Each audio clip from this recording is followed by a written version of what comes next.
尋日咧，我睇咗 TVB 嘅文青鮮花頒獎典禮，咁咧就有個對啲結果咧都有啲少少意見。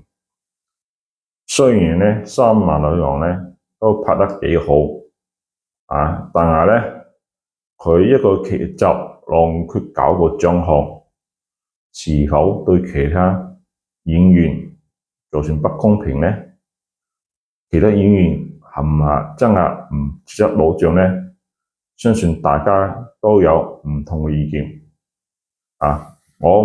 雖然我哋唔知比賽結果或者規則點樣，但係咧我都相信一樣嘢，大家肯俾心機，總有機會。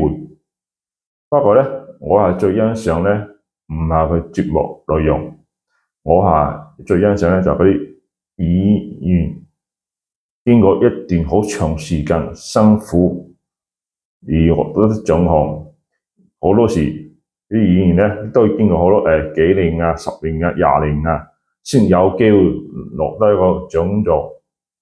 呢樣嘢就反映一樣嘢就係，任何事情只要大家肯努力，都有機會成功。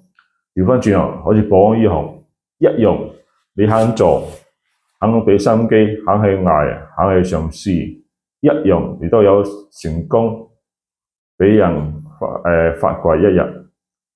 所以咧，大家想做保安，想做得好咧，一定要俾心機，肯捱，唔怕蝕底，終於會有一日成功嘅。OK。